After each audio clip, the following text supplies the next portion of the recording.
뿌리니 턱! 돈 되는 도시개발법, 오늘은 첫 번째 도시개발구역의 지정입니다. 구독, 좋아요 눌러주세요. 도시개발구역의 허가 대상 개발 행위에 대해서 먼저 알아보도록 할게요. 왜 허가를 받아야 되느냐? 허가 안 받고 했을 때 나라에서 보상비를 줘야 되거든요. 나라에서 보상비를 안 주려고 이렇게 허가 대상으로 지정해 놓은 개발 행위를 잘 알고 있다면, 그렇다면 반대로 얘기하면 허가 대상 범위를 샤샥샤샥 피해 나가면 보상비를 많이 받을 수 있다는 얘기가 되겠죠?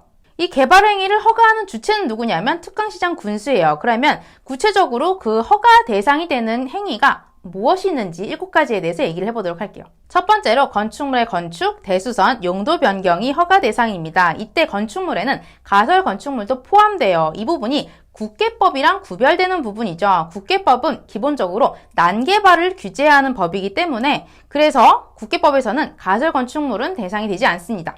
다음으로 공작물의 설치, 그리고 토지의 형질 변경, 토석 채취가 있고요. 5번째로 토지의 분할에 대해서 허가를 받으라고 하고 있어요. 이때 토지의 분할은 면적을 따지지 않고 무조건 규제를 하는 거예요. 그런데 국계법에서는 어땠어요? 5m 이하일 때만 허가를 받으라고 규제했었죠.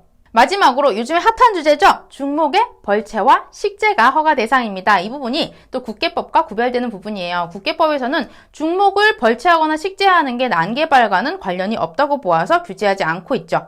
이번에는 21세기의 핫한 재테크로 떠오르고 있죠. 나무 심기의 모든 것에 대해서 알아보도록 하겠습니다. 앞서서 중목의 벌채와 식재는 허가 대상 개발행위라고 했죠. 이 얘기는 뭐냐면 허가 안 받고 했을 때 나중에 가서 정부가 보상금을 줘야 될 위험이 있기 때문이에요. 그러면 만약에 관상용 중목의 임시식재는 어떨까요? 이거는 허가 대상이 아니고 해도 되는 임의사항이거든요. 그러면 보상금이 안 나온다는 얘기죠. 그런데 임시식재라고 해서 모두 다 임의사항인 건 아니에요. 만약에 경작지에서의 임시식재라면 여전히 허가 대상 개발 행위입니다. 결국 경작지라면 보상을 받을 수 있다는 얘기죠. 그런데 이게 시험에 나오지는 않지만 여러분께 살짝 재테크 꿀팁을 알려드리면 아무나 심어서 보상금이 나오는 게 아니에요. 그 중에서도 굉장히 희귀한 작물들이 있거든요. 만약에 왕버들나무를 심었어요. 그러면 어떨까요? 보상금이 엄청 많이 나와요. 그러니까 희귀수종으로 찾아서 심는 거 추천드려요. 그런데 우리 법에서는 모든 사람들한테 허가를 받으라는 건 아니에요. 만약에 기존에 사업을 진행했던 사람이라면, 착수했던 사람이라면 그 권리를 보호해주는 제도를 마련해 놓고 있는 거죠. 만약에 도시개발구역 지정일로부터 30일 이내라면 이때에는 특광시장 군수에게 신고를 하는 것만으로도 가능합니다. 결국 허가까지 받지 않아도 되는 간략한 절차가 되는 거죠. 그럼 우리 돈 되는 꿀팁 들었으니까 이제 도시개발 사업의 본격적인 절차에 대해서 알아보도록 할게요. 도시개발구역의 지정과 고시를 하면서 개발 계획을 본격적으로 수립하게 되는데요. 이게 바로 모든 개발 사업의 시작이죠. 어디다가 할 거냐, 이걸 정하는 거예요. 그런 다음에 도대체 이 사업을 누가 할 거냐, 시행자를 지정하게 됩니다.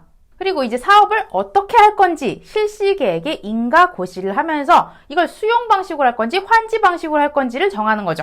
그럼 도시개발구역의 지정을 한다고 하면 지정권자가 누군지가 시험에 나오겠죠? 도시개발구역의 지정은 경우에 따라서 3명의 지정권자가 나올 수 있습니다. 대도시시장이나 시도지사가 하는 경우가 있고요. 협의 지정을 하는 경우도 있고 마지막으로 우리 국토부 장관이 지정하는 경우도 있어요. 협의 지정의 경우는 우리가 앞서서 많이 들었던 2 이상의 시도에 걸쳐 이런 경우에 협의 지정을 하게 되는 거고요. 자, 이렇게 한 차례 돈 되는 것도 배웠고 지정 절차에 대해서도 배웠어요. 그러니까 시험에 어떻게 나오는지 한번 보도록 할게요.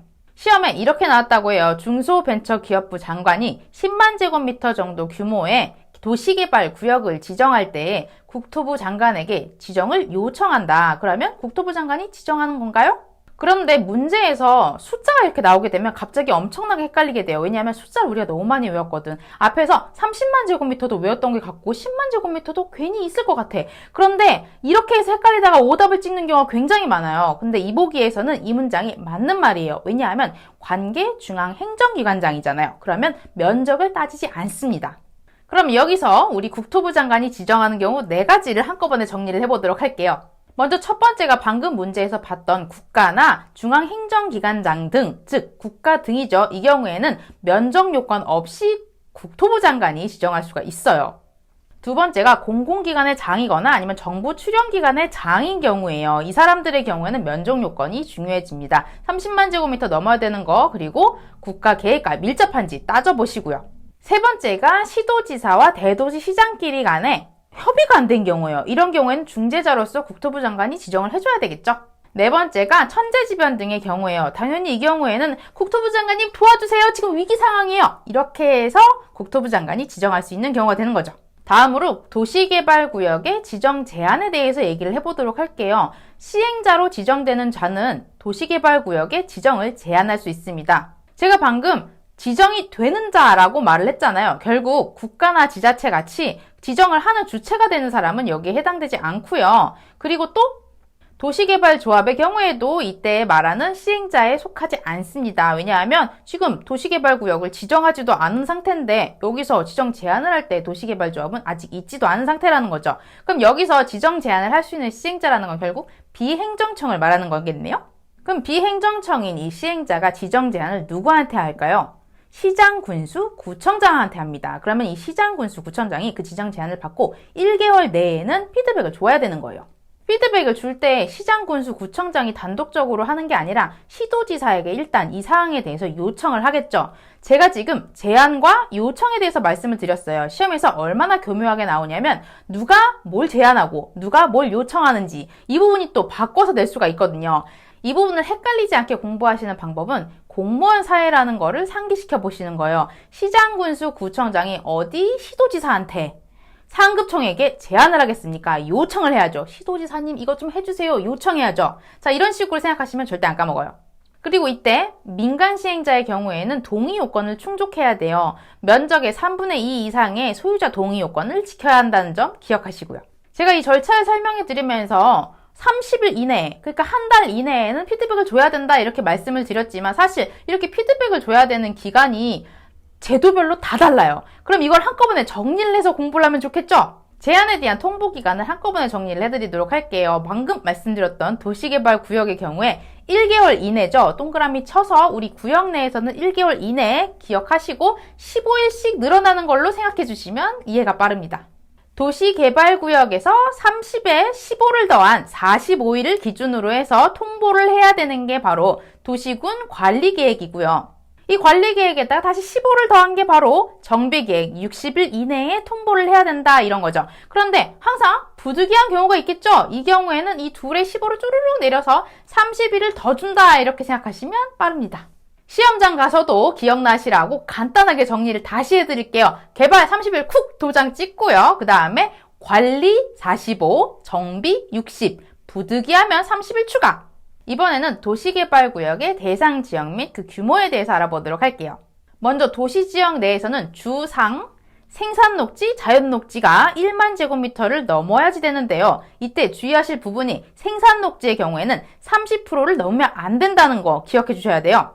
딱 강조를 드리는 부분은 기출문제에 이미 나온 적이 있기 때문인데요. 29회 기출에 이렇게 나왔어요. 생산녹지 지역이 도시개발구역을 지정하는 데에 전체 면적에서 30%가 안 돼야지 된다. 그래야지 지정 대상 면적이 될 수 있다. 그런데 또 독특한 부분이 도시지역 내에서 거의 대부분 1만 제곱미터를 기준으로 한다고 했는데 공업지역만큼은 3만 제곱미터라는 거죠. 도시지역 외의 경우에는 원칙적으로 면적 기준이 30만 제곱미터 넘어가야 되는 거거든요. 근데 예외적으로 10만 제곱미터로 낮춰주는 경우가 있어요. 어떤 경우가 여기 예외에 속하는가 하면 아파트나 연립 대단지가 생기는 경우, 그리고 초등학교가 생긴다, 4차선 이상의 도로가 생긴다, 대통령이나 법령에서 지정하는 규모의 도로가 생긴다, 이런 경우죠. 자, 그럼 이제부터 도시지역부터 해서 찬찬히 시험에 이걸 어떻게 바꿔서 냈는지 숨은 그림 찾기를 한번 해보도록 할게요. 우리가 도시개발법을 배우기 앞서서 국계법에 대해서 배웠죠? 국계법에서는 앞에서 이런 비슷한 조항을 봤던 것 같은데 어떤 차이가 있었죠? 국계법과 달리 도시개발구역의 지정에 있어서는 보전지역에 대한 규정이 따로 있지 않아요. 그 부분이 바로 차이점이죠. 자, 이번에는 도시지역 외의 조건에 대해서 국계법과 한번 수분 그림 찾기 비교를 해보도록 하죠. 도시개발구역의 지정에 있어서는 국계법에서와 달리 초등학교 아파트 조건뿐만 아니라 4차선 이상의 도로 조건까지도 갖춰져야 됩니다. 세 번째로 도시개발구역 지정의 절차에 대해서 자세히 알아보도록 할게요. 도시개발구역의 지정 절차는 기초조사로 시작하게 되는데요. 주의하실 부분이 이 기초조사가 절대로 꼭 해야 되는 강제조항이 아니라는 거예요. 임의조항입니다. 기초조사를 하셨으면 주민의 의견을 청취해야 되죠. 14일 이상. 그런데 여기 중요한 조건이 붙어요. 만약에 면적이 굉장히 넓으면 어때요? 단순히 기간만을 정해서 주민의 의견을 듣는 게 아니라 만약에 100만 제곱미터를 넘어간다. 그런 경우에는 공청회를 꼭 하셔야 됩니다. 자, 이렇게 공청회나 주민의 의견을 들었다면 관계 행정기관 장관은 협의를 하고 도시계획위원회에는 심의를 받아야 되죠. 다 정해졌으면 심의까지 거쳤으니까 이제 지정고시를 해도 되겠네요. 그런데 만약에 면적이 굉장히 좁아요. 10만 제곱미터도 안 된다. 이런 경우에는 인터넷 공고로도 가능합니다. 이렇게 간략하게 지정 절차에 대해서 알아봤는데 시험에 실제로 이걸 어떻게 물어보는지 한번 알려드리도록 할게요. 첫 번째, 기초조사에서 제가 이걸 임의규정이라고 했죠? 그럼 문제에서 조사 측량을 해야 한다 이러면 틀린 보기가 되는 거죠. 그리고 제가 공청회를 꼭 해야 되는 경우가 있다고 했었죠. 면적이 너무 넓어 100만 제곱미터를 넘어가는 경우에는 공청회도 반드시 진행을 해야 되지만 시도지사, 대도시시장이 국토부 장관과 협의를 또 해야 됩니다. 마지막으로 아까 지정고시를 할 때 면적이 굉장히 좁은 경우가 있었죠. 10만 제곱미터가 안 되는 경우에 인터넷 공고로 가능하다. 이거를 시험 문제에서 어떻게 얘기를 하냐면 이렇게 10만 제곱미터 미만인 경우에는 일간신문에 공고하지 아니하고 홈페이지에 공고하는 방식으로 할 수 있다라고 하는데 시험 문제에서 우리가 어떤 착각을 일으키냐면 뭘 안 해도 된다 이러면 괜히 틀린 보기 같아요. 아니고요. 이 보기 맞는 보기입니다. 오늘은 60분 만에 다 끝내는 돈 되는 도시개발법 첫 번째 도시개발구역의 지정에 대해서 알아봤습니다. 오늘 강의가 도움이 되셨다면 구독, 좋아요 눌러주세요.